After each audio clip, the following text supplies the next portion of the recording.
Et bienvenue à tous et à toutes, bienvenue au podcast Force et Longévité, le podcast des professionnels de 40 ans qui s'entraînent pour vivre plus fort, plus longtemps. Merci d'être là, je suis votre hôte Antoine Hamelin, kinésiologue, entraîneur spécialiste en longévité et spécialiste des 40 ans et plus. Ma mission, la mission du podcast, c'est de te faire comprendre que la musculation, c'est pas réservé aux bodybuilders, c'est pas juste une histoire de gars de 20 ans, c'est pas juste une affaire de vanité. Quoi qu'il n'y a rien de mal à vouloir bien paraître, mais c'est surtout et avant tout une garantie d'une vie meilleure, une question de survie dans certains cas, puis très certainement ce qu'il y a de plus proche de la fontaine de jouvence. Dans ce deuxième épisode de Force et Longévité, je te parle de bénéfices pour la santé, reliés à avoir une bonne masse musculaire puis à s'entraîner fréquemment à des niveaux que tu ignores probablement puis qui vont te surprendre, je suis certain. Parce que je te l'ai dit puis je te le redis, la musculation, c'est beaucoup plus qu'une histoire de vanité après 40 ans. La musculation, c'est ton armure. C'est ton armure contre les maladies. C'est ton armure contre le déclin physique, contre le déclin cognitif. C'est ton armure contre la perte d'autonomie. Et c'est un must. Après 40 ans, après cet épisode-là, tu vas être convaincu. J'en suis certain. Donc aujourd'hui, je te parle de bénéfices santé de la musculation que tu ignores peut-être. Puis je vais lancer le bal avec le rôle de la musculation, l'impact de la musculation sur l'inflammation. Quand tes muscles se contractent, ils vont libérer une protéine qui agit comme une hormone qui s'appelle la myokine.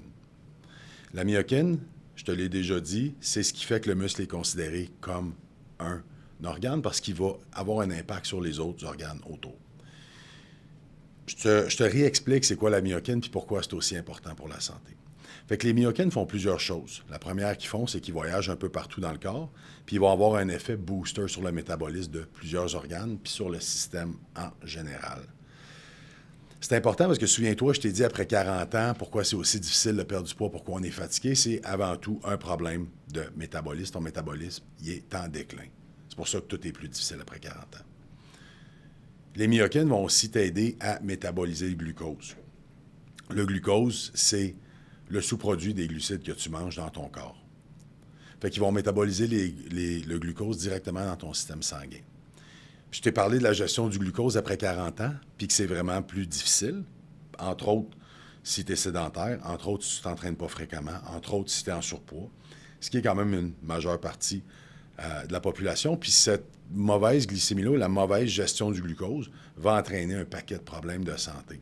Donc, évidemment, celui le plus simple que tu peux penser, c'est le diabète de type 2, mais il y en a plein d'autres. Donc, quand tu t'entraînes, ton muscle va utiliser le glucose pendant et après l'entraînement, et tes myokines aussi vont aider le corps à gérer le glucose, fait que ça fait d'une pierre deux coups.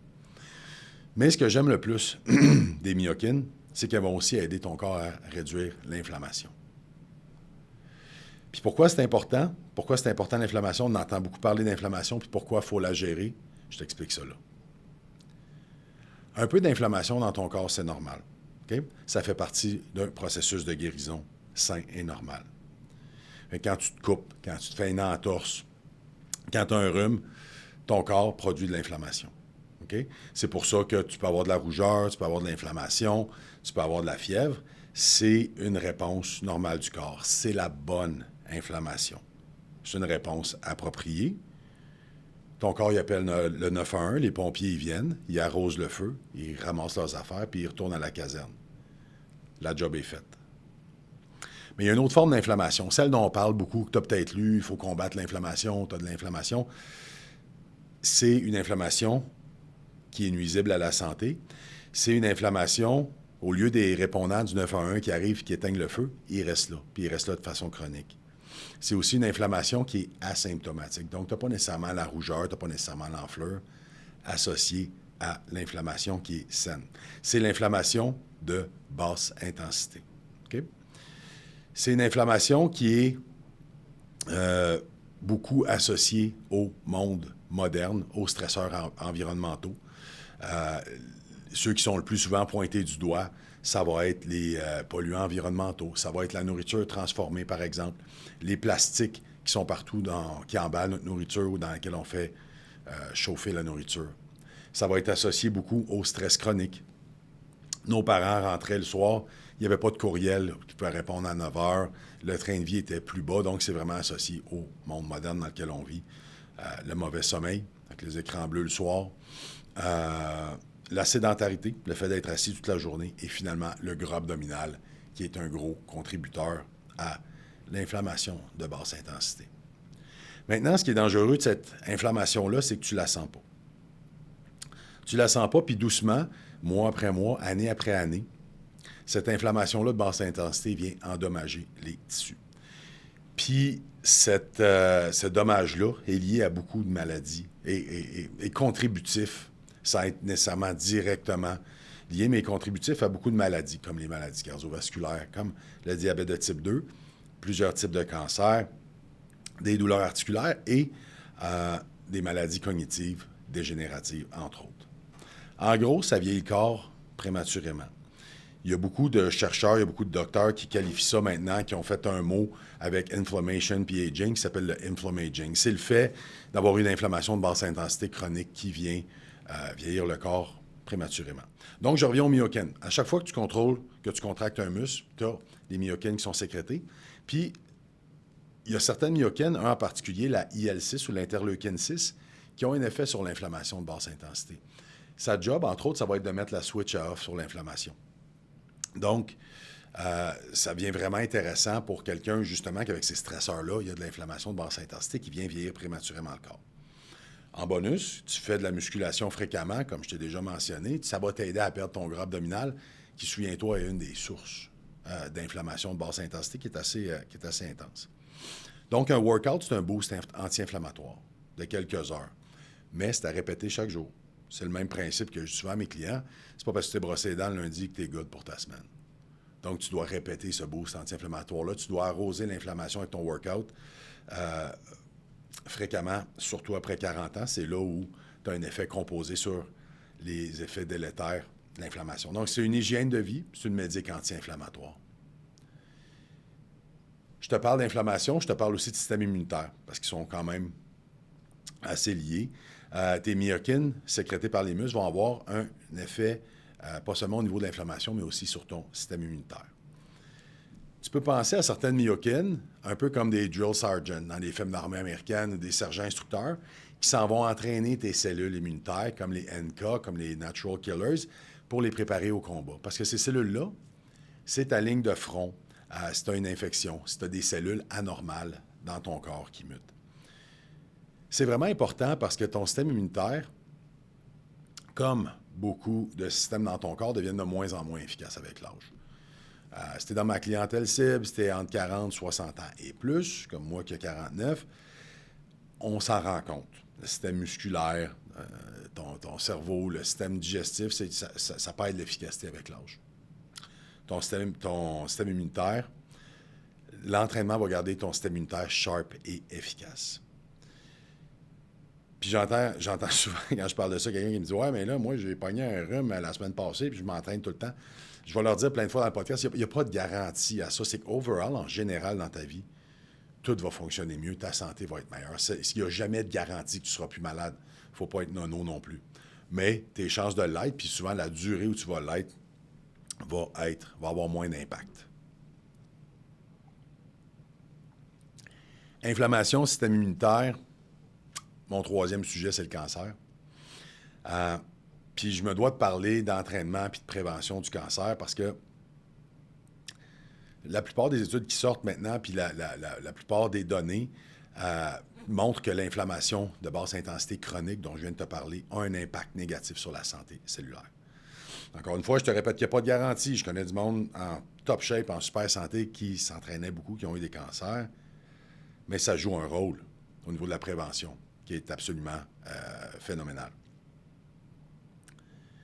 Je te dis en premier lieu que les liens entre le surpoids et l'obésité et les cancers est de plus en plus clair dans les études. Il y a d'autres facteurs, mais celui-là, il est très clair.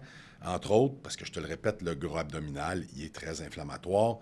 La plupart des organes qui sont autour de l'abdomen, les parois sont perméables, donc les acides gras vont voyager, vont contaminer, entre guillemets, ou vont avoir un impact négatif sur les autres organes. Donc, cette inflammation-là est grave, puis elle va, comme je t'ai dit, faire vieillir endommager les cellules, puis elle peut endommager l'ADN des cellules.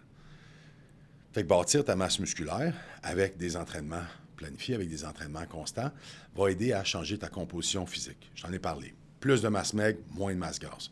Déjà là, on est gagnant au niveau de l'inflammation. C'est ton premier pas à faire contre la prévention des cancers. Un autre effet intéressant des myokines, que tu contractes, je reviens tout le temps avec ça, mais c'est vraiment important, c'est l'effet anti-inflammatoire qu'il y a sur ton inflammation de basse intensité. Donc, réduire le gras abdominal, c'est un effet. Le boost anti-inflammatoire, c'en est un autre. Mais ce qui est vraiment intéressant avec l'entraînement, puis le mot que je vais te dire ici, tu l'as déjà entendu, tu l'as probablement entendu dans un autre contexte, c'est que l'entraînement produit dans ton corps une forme d'autophagie. OK? Puis je veux que tu penses à l'autophagie, parce que le but, c'est de simplifier ici, comme ton personnel de ménage dans ton corps. Les cellules de ton corps, tu peux les voir un peu comme une shop, comme un atelier, qui, avec les années, ramasse de la saleté puis des cochonneries à terre. Bien, tes cellules, c'est un peu le même principe. Avec les années, le dommage lié à toutes sortes d'affaires, tu vas te ramasser avec des protéines qui sont endommagées, des mitochondries qui sont endommagées. Puis c'est un peu le même effet de saleté que dans l'atelier dont je te parlais. Puis l'autophagie, c'est ça. C'est l'entraînement puis les myokines qui viennent faire le grand ménage, qui viennent cleaner ces cellules-là qui sont endommagées. Puis une cellule endommagée qui porte des protéines qui ont un dommage cellulaire puis des mitochondries, elle a plus de chances de muter puis de devenir cancéreuse. Fait que l'autophagie induite par l'entraînement rigoureux puis fréquent va t'aider à nettoyer la junk de tes cellules. C'est ça l'autophagie. L'autre chose qu'on connaît puis qui est parlé, qui fait de l'autophagie, c'est le jeûne intermittent. Donc, il y a plusieurs, même des médecins maintenant, des naturopathes qui vont dire que le jeûne intermittent, puis il y a des données là-dessus, fait une forme d'autophagie. Mais l'entraînement fait la même chose. Je te répète encore une fois, t'entraîner n'est pas une garantie que tu n'auras pas de cancer, mais ça met toutes les chances de ton bord. Puis je te parle de cette étude-là ici pour terminer ça ici. Les femmes en post-ménopause qui s'entraînent puis qui ont une bonne masse musculaire, un taux de gras assez faible, donc une bonne composition corporelle, ont 30 à 40 % moins de chances d'avoir un cancer du sein. Quand on connaît la prévalence du cancer du sein chez les femmes en post-ménopause, cette donnée-là est vraiment intéressante. Puis c'est juste une tranche de la société. Ça vient impacter absolument tout le monde. Donc, ton muscle, le fait d'entraîner fréquemment, une bonne masse musculaire va avoir un impact incroyable sur, je te disais, l'inflammation, ton système immunitaire, les cancers, tout ça est relié. Mais ça va avoir un impact aussi sur la réduction des risques de mortalité, toutes causes confondues. OK? Fait que ça, c'est vraiment le fun aussi, c'est vraiment important. C'est une donnée qui est vraiment cool à savoir. Si on regarde à peu près toutes les études là-dessus, on s'entend sur un chiffre de près de 30 % de baisse baisse de risque de mortalité, toutes causes confondues, en s'entraînant fréquemment, en ayant une grande masse musculaire. Puis honnêtement, tu m'aurais dit ça quand j'avais 20 ans, puis je commençais à m'entraîner, puis mon but, c'était d'être le plus fort possible, de remplir les manches de mon T-shirt, puis d'avoir une belle shape pour impressionner les filles. Je m'en serais foutu comme dans la 40. Maintenant, à l'aube de ma cinquantaine, ça m'intéresse vraiment beaucoup. Donc, cette baisse de risque de mortalité-là, elle vient de où? Pourquoi est-ce qu'on a ce chiffre-là de quasiment un tiers? Bien, il y a plusieurs liens. Meilleure gestion du glucose. Hein? Je te l'ai dit, quand ton glucose il reste élevé dans ton corps et qu'il n'est pas utilisé, il vient endommager les systèmes, il vient endommager le système sanguin. Il peut mener à un paquet de maladies chroniques, dont celui qui est le plus facile à penser, c'est le diabète de type 2, la résistance à l'insuline, puis le diabète de type 2. Donc, avoir une meilleure gestion du glucose, c'est très, très bon pour ta santé, pour ta longévité. Ça va avoir un effet anti-inflammatoire, je t'en ai parlé aussi. Ça a un effet de santé sur les artères qui, il n'y a pas si longtemps, on pensait que c'est juste le cardio qu'il y avait. Donc, dans tes artères, tu as l'endothélium, qui est la paroi, ou la paroi endothéliale, qui est la couche profonde des vaisseaux sanguins, puis qui est importante parce qu'elle doit rester flexible, cette paroi endothéliale-là. Quand elle vient stiff, c'est là où la plaque peut s'accumuler, puis c'est là où il peut y avoir des accidents, où il peut y avoir une rupture qui est un accident cardiovasculaire. Puis un endothélium qui est stiff, c'est là où on va se ramasser avec des problèmes de haute pression artérielle. Donc, t'entraîner fréquemment va garder un endothélium souple et en santé. La muscu va aussi aider à baisser ton gras viscéral. Je te l'ai dit, je t'en ai parlé au premier épisode, je t'en reparle là. Au niveau de l'inflammation chronique, c'est immense. Puis au niveau de l'hypertension, qui est, by the way, un silent killer, on appelle ça un tueur silencieux parce que, comme l'inflammation, c'est asymptomatique, Donc, le gras viscéral va avoir un gros impact sur l'hypertension parce que le gras viscéral doit être irrigué par des vaisseaux sanguins, même s'il y en a moins que dans le muscle. Et puis, c'est très dur pour le cœur de pomper du sang dans le gras. C'est très dense. Puis c'est là où ça va créer de l'hypertension centrale et périphérique. Au niveau externe, on le sait aussi, la musculation va t'aider à prévenir les chutes, va te rendre plus fonctionnel, va te donner plus le goût de bouger. Quand tu es plus en forme, tu bouges plus. Automatiquement, tu es moins porté à être sédentaire. Puis finalement, ton muscle, c'est ton armure en cas de maladie grave. Je t'explique ça tout de suite. Donc, ton muscle, ton armure, qu'est-ce que je veux dire par là? Il y a une image évidente qu'on peut avoir du muscle et de l'armure, c'est ton armure externe. Je te l'ai dit, tu bouges mieux, tu as plus de chances d'être capable de piquer un sprint s'il y a un danger, de sauter, de te rattraper au lieu de tomber. J'en ai parlé amplement. Mais ton muscle, c'est aussi ton armure interne. C'est le plus grand réservoir d'acide aminé dans ton corps parce que tes muscles sont une protéine. OK? Une protéine est composée d'acides aminés. Il y en a 11 non essentiels que ton corps peut produire et 9 essentiels que ton corps doit consommer. Donc, ces protéines-là, musculaires, ton corps peut puiser dedans s'il lutte pour survivre. Fait que si tu fais face à une maladie grave, comme un cancer, si tu fais face à une infection sévère, si tu fais face à un trauma, ton corps il va rentrer dans un état de stress intense. Puis là, les besoins en acides aminés vont exploser. Ils vont exploser pour fabriquer tes cellules immunitaires. Ils vont fabriquer, les besoins vont s'intensifier pour fabriquer des anticorps, pour réparer les tissus endommagés, puis pour synthétiser des enzymes puis des protéines de guérison. Le problème, il est là, c'est que quand tu as un trauma sévère puis tu es alité ou tu as quelque chose comme un cancer, d'habitude, la première chose qui fout le camp, c'est l'appétit, donc tu en consommes moins de protéines. Puis je te l'ai dit, le corps ne peut pas synthétiser de la protéine à partir de rien du tout. La plupart, ou presque la moitié, sont essentielles, doivent être consommées avec la nourriture. Donc, sans protéines consommées, tu n'as pas ton réservoir d'acides aminés. C'est là où le corps va se tourner vers ton plus grand réservoir, qui est ta protéine musculaire, qui est une banque d'acides aminés qui est stockée. Donc, le calcul, il est simple dans ce cas-ci. Plus tu as de muscle au départ, plus ta capacité de ton corps de soutenir un combat contre une infection, contre un cancer, ou se réparer après un trauma, va être grande. Au contraire, quelqu'un qui entre dans ce genre d'épreuve-là avec déjà en sarcopénie ou en grosse perte de masse musculaire, bien, il a moins de chances de survie.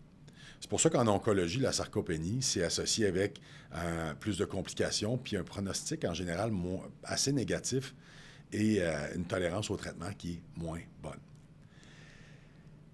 Honnêtement, ça fait 25 ans que je fais ce que je fais. J'en ai eu plusieurs clients, pas des tonnes, mais j'en ai eu qui ont eu des cancers. Puis ils m'ont tous rapporté la même chose. Quand ils ont commencé le traitement, l'oncologue a dit « OK, t'es en forme, tes chances de survie vont être meilleures, puis tu vas passer au travers. » Même les médecins, ils savent, ils sont optimistes. J'ai eu des patients qui ont eu des crises cardiaques. Bien, c'est du monde qui était sur pied, puis il était dans le gym après 3 semaines.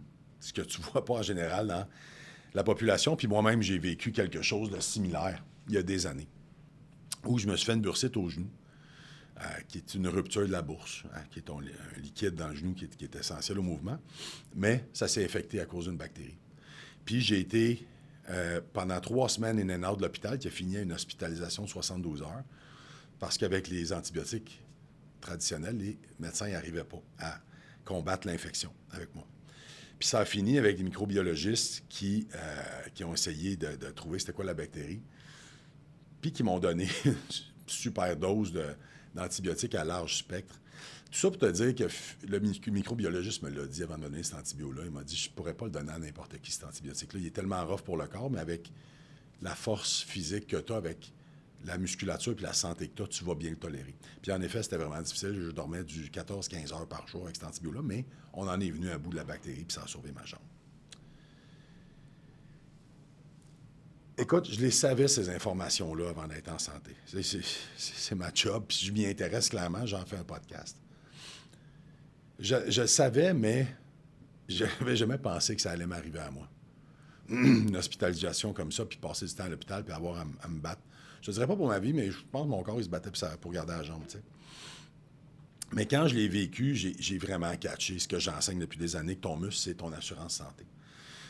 Chaque workout que tu fais, puis ça m'arrive, tu sais, il n'y a rien qui m'énerve plus au monde. Moi, des fois, j'ai des clients ou du monde autour de moi qui me disent « Ouais, mais toi, t'aimes ça t'entraîner, Antoine? » Non, il y a des fois où ça me tente pas, comme tout le monde. Il y a des fois où je resterai couché le matin, je m'entraîne très tôt le matin.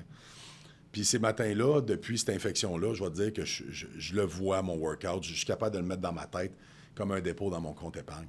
Parce que tu sais jamais quand le shit va hit the fan. Tu sais jamais quand tu vas en avoir besoin. Puis moi, je garde toujours en tête, puis j'enseigne tout le temps à mes clients que ton workout d'aujourd'hui peut t'aider à survivre à ce que la vie va t'envoyer demain. Puis ça, ben, il n'y a personne qui est à l'abri de tout ça. Fait que ton muscle, ton armure, pour moi, c'est un concept qui est vraiment important. Là, tu dis peut-être, OK, Antoine, c'est bien beau tout ça, tu nous as fait peur avec les cancers, l'inflammation, les maladies, tout ça, mais moi, j'aimerais ça m'entraîner tu sais, pour paraître mieux dans ma peau, puis peut-être même être plus beau tout nu. Je dis ça à rien parce que il y a longtemps de ça, 23, 24 ans, c'est ce qu'un de mes premiers clients, quand je commençais, m'a dit. Un homme d'affaires grec, beau bonhomme, vraiment, quelqu'un qui avait beaucoup de succès, qui était début quarantaine, qui était gros, qui avait une bonne bedaine. Puis moi, il m'a dit ça. J'ai 40 ans, ma femme est plus jeune, puis je suis obligé de prendre des pilules pour coucher avec, ça m'écoeure, je me regarde tout nu, ça me fait chier d'y montrer ça. J'ai dit, parfait, j'ai dit, je vais t'aider. Puis je l'ai aidé. Il a suivi à la lettre ce que je faisais, il a perdu un bon 30-40 livres, puis une des premières affaires qu'il m'a dit, c'est l'impact sur son sex life, puis c'est ça que je te parle aujourd'hui de ta santé sexuelle. Puis, j'ai dit au début, c'est pas juste une histoire de vanité, la muscu, mais là, je te dis, il y a un bout où c'est important aussi au niveau de ta santé sexuelle, puis je te parle de vieillissement puis de longévité dans mon podcast, puis de qualité de vie, puis ça fait partie d'une qualité de vie, ça fait partie d'un vieillissement, puis quand je commence à gratter et à parler à mes clients, il y en a beaucoup qui ont plus nécessairement la santé sexuelle qu'ils avaient. Puis je vais t'expliquer pourquoi la muscu peut t'aider là-dedans. Je te l'ai dit au premier podcast, à 50 ans, c'est là où la perte musculaire, la sarcopénie s'accélère chez la plupart du monde, entre autres à cause de la diminution des hormones sexuelles chez l'homme, chez la femme, donc respectivement la testostérone puis les estrogènes. Fait que là, je veux que tu comprennes que faire de la muscu après 50 ans ne va pas booster ta testostérone de façon chronique. Tu as un petit surplus, tu as un petit boost quelques heures après, mais ce n'est pas chronique. Qu'est-ce que la muscu va faire au niveau du sex life? Première chose, c'est que ça va t'aider à maintenir une plus grande masse maigre. Ça, tu le sais, tu t'entraînes, tu as plus de muscles. Ce qui va t'aider à altérer ta composition corporelle via un paquet de mécanismes, entre autres un meilleur métabolisme, donc tu vas avoir moins de gras. Chez l'homme, le gras abdominal, je te parle d'inflammation, je te parle de plein d'affaires. Une chose qu'il va faire, qui va nuire à ta santé sexuelle, c'est que plus de gras veut dire plus d'enzyme aromatase. Donc, l'enzyme aromatase qu'elle fait chez l'homme, en petite quantité, c'est une enzyme qui est désirable. Le corps ne produit pas des choses pour rien dans le corps. L'aromatase va prendre ta testostérone libre et va la convertir à petite dose, quand tu n'as pas beaucoup de gras et tu as une bonne masse musculaire, en estradiol ou en estrogène. Puis tu en veux un petit peu d'estrogène quand tu es un homme. Pour la santé du cerveau, pour la santé du cœur, ta santé pour ton humeur, puis ta santé articulaire, entre autres. Le problème, c'est que quand tu es vraiment gras, tu as trop d'aromatase. Puis là, ça convertit beaucoup de testostérone en estrogène. Ta testostérone, c'est ton hormone qui va donner ton sex drive, entre autres. Donc, c'est sûr que si tu as beaucoup d'estrogène dans ton corps, trop d'estrogène, ça ne va pas t'aider pour ta libido. Donc, encore une fois, le fait de lever des poids, c'est ton gras abdominal, c'est un must. Chez la femme, c'est reconnu de plus en plus. Puis moi, je le vois beaucoup avec des dizaines, des centaines de clientes dans la cinquantaine que j'ai entraînées, que j'ai suivies. La musculation fréquente va atténuer souvent les conséquences négatives de la baisse des estrogènes associées à la périménopause. Donc, moins de fatigue, moins de graisse abdominale, meilleure humeur, moins de hot flash, meilleur sommeil. Chez les hommes et les femmes, j'en ai parlé de santé endothéliale tantôt, ça va aussi améliorer le flux sanguin. Chez les hommes, je n'ai pas besoin de t'expliquer et de te faire un dessin et de te dire qu'un meilleur flux sanguin, c'est une meilleure santé sexuelle aussi. Ça baisse l'inflammation, ça t'aide à ta santé sexuelle. Puis chez les femmes en périménopause, ça va améliorer souvent ton désir, l'excitation puis le feeling de satisfaction sexuelle. Puis chez les deux, hommes et femmes. Puis ça, on n'en parle pas assez souvent, mais ta libido, ton désir, tout ce qui est relié à ça, passe aussi par l'image de toi. Fait que si le matin, avant de prendre ta douche, tu passes devant le miroir puis tu ne veux pas te regarder parce que tu n'aimes pas ce que tu vois, bien c'est sûr que par la bande, ça te tente moins de te montrer devant ton ou ta partner. T'sais. Fait qu'imagine 6 mois, 1 an d'entraînement puis de commitment à ton programme puis de changement alimentaire qui font que tu perds un 15-20 livres puis tu prends un petit peu de muscle puis tout à coup, tu aimes un peu plus ce que tu vois dans le miroir. Mais ça aussi, ça a un impact sur ton sex life. C'est pas juste physique, c'est aussi mental. Je t'ai parlé au premier épisode, dans le 40 ans et plus, puis on le sent tous, de la fatigue qui est plus là qu'avant. De moins de résistance, moins d'énergie, qui est entre autres associé avec le déclin de la masse musculaire, parce que tu as moins de mitochondries. Tu as moins d'usines avec une capacité de produire de l'énergie vitale, ton ATP. Mais ça aussi, si tu ne t'entraînes pas, tu es sédentaire, tu es plus gras, puis à 3 heures de l'après-midi, tu es complètement vanné de ta journée. Tu ne sais même pas comment tu vas faire ta soirée, puis à 6 heures, tu t'endors sur le divan. Mais c'est sûr que quand ta partner ou ton partner, à 9 heures le soir, tu as fait des avances, tu n'as peut-être pas le goût. L'entraînement peut avoir un effet bénéfique aussi. Après quelques mois, ça peut vraiment donner un boost à ta vie sexuelle là-dessus. Ça fait que si pour toi, bien vieillir, puis avoir une bonne qualité de vie, il y a oui la prévention des maladies, il y a oui comment tu te sens, mais il y a aussi ton sex life. Tu saches que l'entraînement de la muscu peut vraiment avoir un impact positif là-dessus, puis t'aider à te garder jeune. Je t'ai parlé d'inflammation, système immunitaire, cancer, libido, cause de mortalité. Je finis l'épisode en te parlant d'une croyance populaire, une espèce de philosophie qu'on a au niveau de la santé qui cause du dommage, puis sa relation avec l'entraînement. Une des fausses croyances avec laquelle je me bats le plus avec mes clients depuis des années, puis je sais qu'il y a beaucoup de professionnels que je côtoie qui disent la même chose, c'est qu'on a tendance à accepter ici cette espèce de philosophie un peu occidentale que si tu n'es pas malade, tu es en santé. Donc, si le doc t'a pas dit « Hey, t'as ça », tu es en santé. Puis c'est facile d'acheter cette idée-là parce que, tu sais, je te parlais de résistance à l'insuline, je te parlais de haute pression, puis c'est tout asymptomatique. T'as rien, là. C'est pas une coupeur, c'est pas un rash dans ta face. C'est des choses que tu sens pas, mais qui s'installent pendant longtemps. Prends la résistance à l'insuline. Ça peut se bâtir pendant 10, 15 ans avant d'être appelé le diabète de type 2. Puis moi, j'en ai eu des clients qui sortaient de leur rendez-vous chez le médecin, puis ils me montraient leur blood work, ils disaient « Tout est beau. » Tout est beau. Ton test de glycémie à jeun, il est à 5,9, 5,8, 5,9. Tu sais, à 6,1, t'es prédiabétique. Mais viens me revoir dans un an, puis pour l'instant, tout est beau. C'est des signaux de changement de vie. Donc, le fait que tu sois, en ce moment, pas malade, n'est pas un signe de santé. La santé, c'est le fonctionnement optimal de tous les systèmes dans ton corps. Est-ce qu'on est tout le temps optimal, tout le temps? Non. Est-ce que, après 40 ans, faire de la muscu régulièrement, faire ton cardio, marcher plus, gérer tes habitudes de vie de façon positive peut aider à tout ce que je t'ai nommé depuis 2 épisodes? Oui.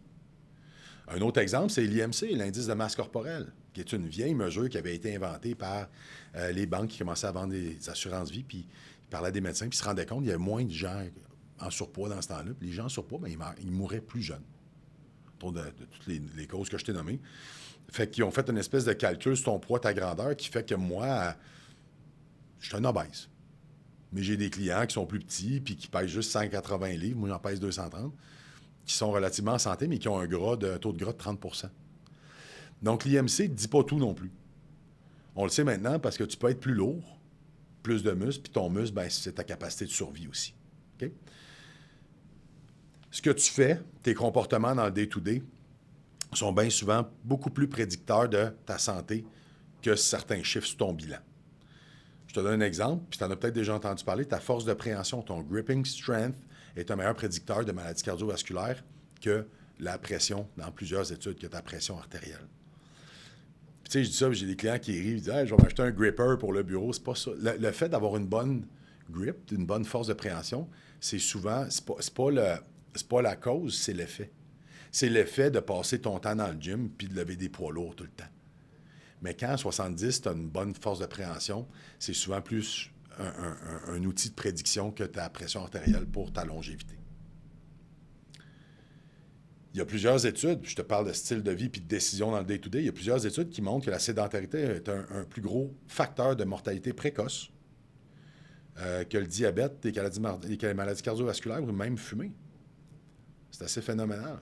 Donc, la sédentarité, en soi, il y a plusieurs docteurs maintenant, il y a plusieurs ouvrages médicaux qui considèrent ça comme une maladie en soi.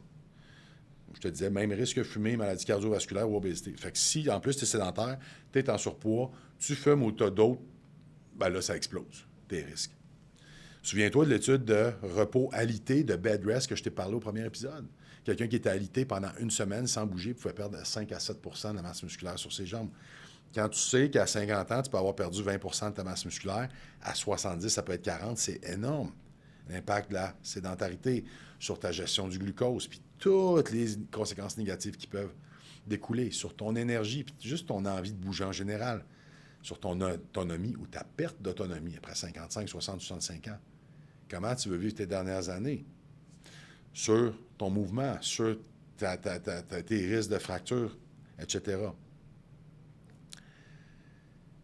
Le point tournant pour ta santé, considéré qu'il va souvent arriver à la mi-trentaine, c'est là où tu as les plus gros changements dans ton corps, entre autres au niveau du dommage cellulaire dont je parlais. Ça s'accélère. Ta récupération est de moins en moins bonne. Ceux qui sont dans cet âge-là, tu le réalises, là, tu le sens. Là. Ton métabolisme, il change, il ralentit. Tes hormones commencent à changer. Je dis à 50 ans, c'est radical, mais à 30, mi-trentaine, ça commence. Puis, surtout, tous les dommages que tu as pu faire à ton corps dans 20 ans, ils ont un effet composé dans 30 ans. Il y a un compound effect comme avec tes finances, comme quand tu places de l'argent.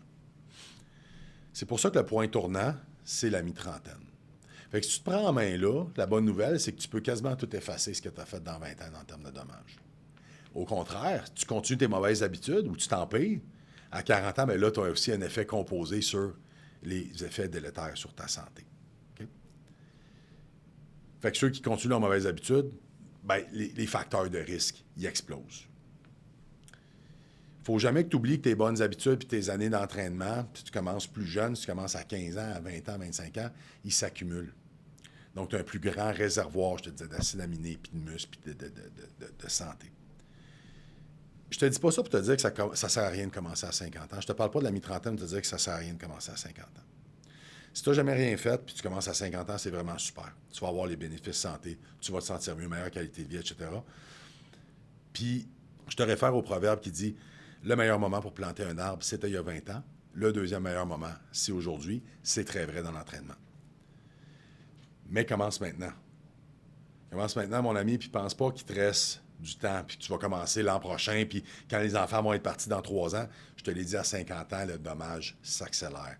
Ta masse musculaire descend à vitesse grand B, tu te bats contre la montre. Puis sérieusement, après plusieurs centaines de clients, je le vois.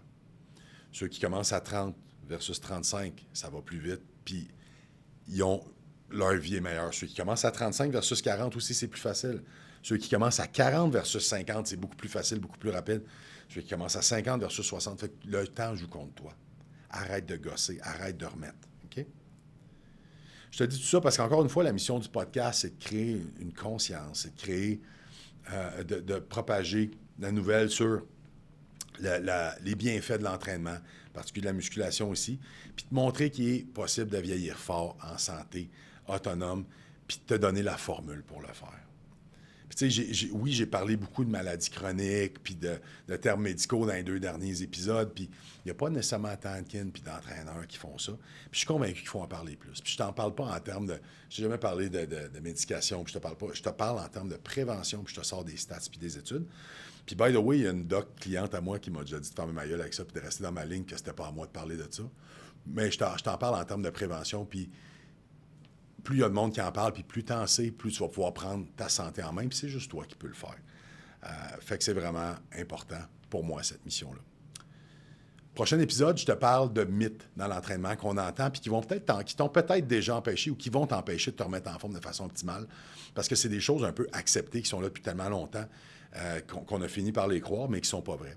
Fait qu'on va être moins dans les maladies chroniques, on va être plus dans l'entraînement comme tel.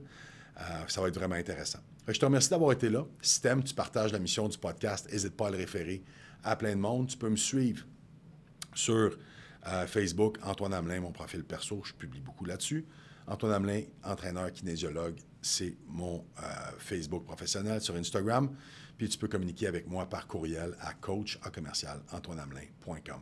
Merci beaucoup, à la prochaine.